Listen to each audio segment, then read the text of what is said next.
In 2023, the Adam and Graham podcast released 6 episodes. By the end of the groundbreaking series, each episode was downloaded by at least 20 different people, making this Adam and Graham's most successful podcast of all time. What listeners don't know is that these were recorded over multiple years. There were many more recordings between that time. Welcome to the Adam and Graham Show, the Lost Tapes.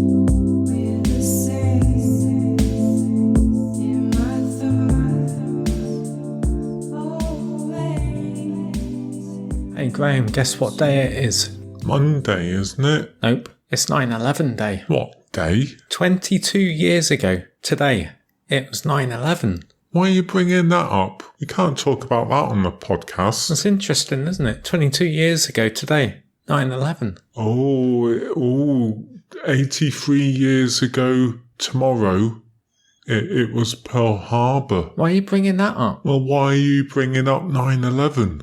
Was Pearl Harbor really a day after 9/11? No, it was before 9/11. Yeah, I know, but was it September the 12th that it happened? I don't know. I don't know when it happened. I'm just saying, why do you do 9/11 but you don't do the same for, like, the Battle of Hastings? Well, because I don't have any connection with the Battle of Hastings, do I? You don't have any connection with America. You've never been. Well, I know some Americans. Like who?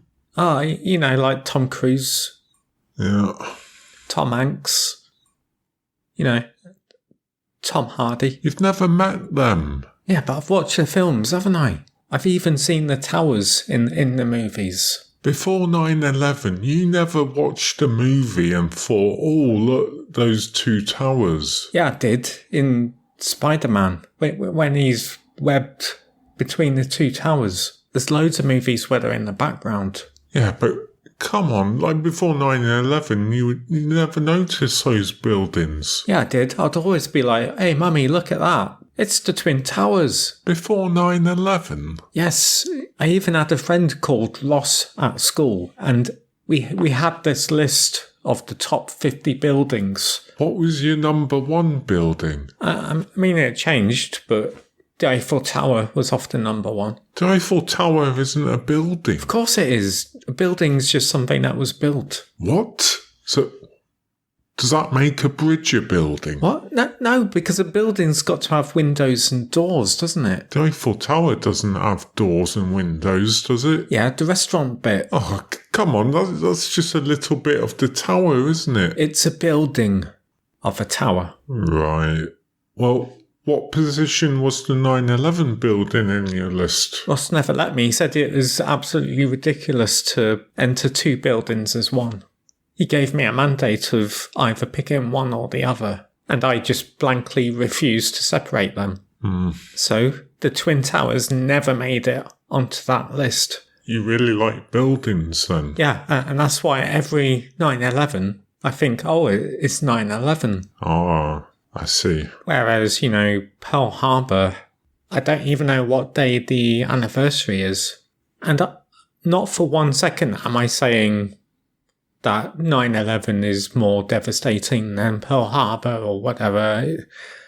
I'm just not that into boats. Right, yeah. Hey, Graham, do you want to know something really weird? Go on. I will often look at my clock at the exact time of 9/11. What do you mean? There's just multiple times in a week where I just randomly look at my clock and the exact time is 9/11. Well, you're probably looking at your clock at other times as well, like 4:17. But it doesn't mean anything, so you just forget it. It's not that, because my birthday, 18th of August, so 1808. I never look at the clock at 1808. But I do often look at the clock when it's 9/11. It's weird, isn't it? I think it's just that you've noticed it a few times, so it stands out, and you just notice it more. Nah, it's just too much of a coincidence that it's always just that time, 9/11. Hold on, don't you catch a bus around that time? What time? 9/11, you get a bus around that time. That's why you keep looking at your watch. Around 9 o'clock. I'll clock you in a minute. I'm just saying. I mean, why are you even saying this? What are you getting at?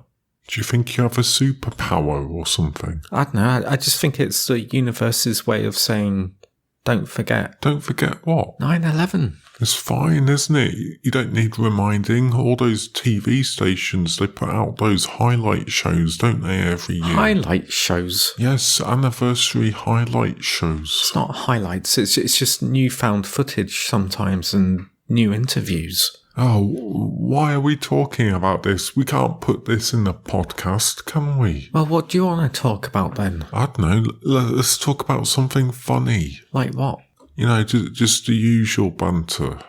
Here, Adam, what would you do if you made a prank show? A prank show? Yeah, like nowadays they do them on YouTube. A couple of people go round, don't they, doing funny things to people in public and recording it. What would we do if we did it? What, if we made a prank show? Yeah. I wouldn't do pranks. I'll just do really weird things in public. Like what? I think a funny sketch would be just to go up to random people that are on their mobile phones and just say, oh, are you playing Pokemon Go? What level are you? What? What if they're not playing Pokemon Go? Isn't that an old game? Nobody plays Pokemon Go now. Well, that's what's funny about it. Just the assumption that someone's playing Pokemon Go, when in reality they're probably just checking out, Facebook or spreadsheets. So they'll probably just say, no, I'm not playing Pokemon Go. And that's it. Yeah, but it'll just be really awkward. Why Pokemon Go? Everyone knows Pokemon Go. Imagine it, just being behind someone on the bus, tapping them on the shoulder. Excuse me, are you playing Pokemon Go? I play that too. And then they're like, no, I'm just checking emails. Right. Well, what else would you do? What would be another sketch? You know, those game workshops, like the nerdy ones with the action figures and the games. Yeah. I'd run into them, like throw a dice and go, ooh, I got a 6. And then just run out again. Okay, so you go into a shop, roll the dice. Yeah. And say, ooh, it's a 6, and then go out again. I wouldn't say it like that. I'd put some oomph into it, I've got a 6. I defeat your army. And then go out. Something like that. I just think it'd be funny. What would you do if you rolled a 1? Would you keep having to go into different shops until you rolled a 6? I don't know. I'd probably still do it. Like, even if it was a 1, I'd just say, oh, it's a 6. Because the camera's not going to look at the dice.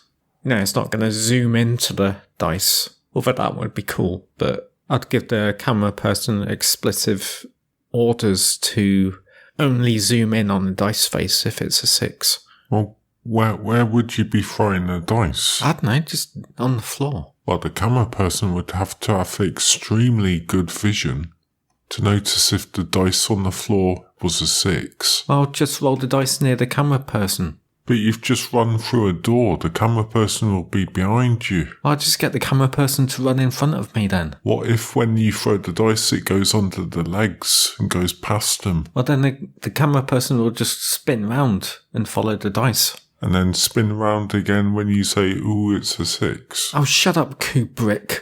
Stop overthinking it. Hold on. The sort of dices you get in those game workshops, they often have like 10, 12, 14-sided dice. Won't they be like, why has he got a 6-sided dice? Well, normal people play games with 6-sided dice. If we suddenly start throwing in a 14-sided dice and you say, hooray, I got a 14. Normal people would just be confused. They won't know that 14's the highest number. Yeah, I guess. And also with a 14-sided dice, you're less likely to get a 14, so you can't do the cool zoom-in shot. Exactly. I don't know. Won't the people in the shop just be confused? Being confused can be fun, Graham. Can it? Yeah, I'd be like the Salvador Dali of prank shows. The what, Lee? Salvador Dali, the one that did the melted clocks. What are you on about? There was this artist, called Salvador Dali, and he would often paint melted clocks. And everyone around him was like, why are you painting melted clocks? Clocks can't melt. Clocks are hard physical objects. And Salvador Dali was just like, chill out. It's fun. Not everything needs to make sense. Oh, okay. So what you're doing is like an abstract prank show. Yeah, exactly. It'd be unique. Did I ever tell you that I did a work experience placement for Roundtrees, Graham? No. Yeah, it was when I was doing a graphic design course. I went to Roundtrees for 2 weeks.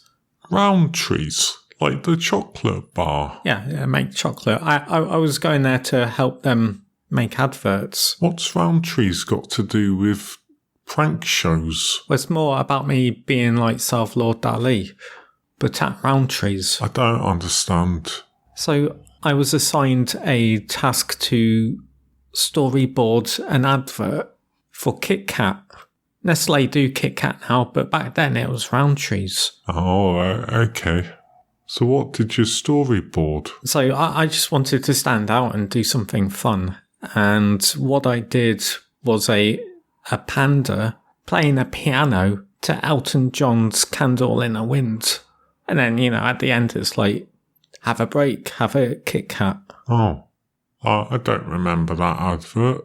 Well, it never got made, did it? Back then, adverts were way more serious than they are now. And after a few days, we had this group review, and they just ripped my idea apart. Kept asking all these questions. What's a panda got to do with Kit Kat? Why is it playing a piano? It doesn't say anything about the chocolate. Why would we buy the rights to this music just for a chocolate bar? Well, I can see where they're coming from. Yeah, well, I got outed straight away. There were 3 other students. I was the first to go. Still don't get what this has to do with melting clocks. Well, fast forward just a few years later, I'm watching Coronation Street. Adverts come on. There's a Dairy Milk advert. It's a gorilla playing drums to Phil Collins' It's in the Air Tonight. Oh, yeah, I remember that one. Yeah, everyone was talking about it. Have you seen that advert? That advert with the gorilla playing the drums to that Phil Collins track? It was a massive hit. It changed the very future of adverts. Oh, and you're saying you kind of had a similar idea a few years before? Yeah, a little bit more sadder, but the same thing. Yet everyone around me was like, oh no, that doesn't make sense. Nobody will like that. And then the Phil Collins gorilla advert came out. Oh, so you were ahead of your time. Yeah, I could have been the Salvador Dali of adverts. But they didn't listen, did they? Nope. Their loss. I've since tried connecting with some of those people on LinkedIn, but they don't accept my request. Anyway, what were we talking about? Prank shows. So I missed out on being the Salvador Dali of advertising. But there's still time for me to be the Salvador Dali of prank shows. Yeah. Sorry I was being dismissive of your prank shows ideas before. It's okay. I'm used to it. Right. I better get the bus. What time is it? Yeah. Let me have a look. Oh, fancy that. It's 9:11.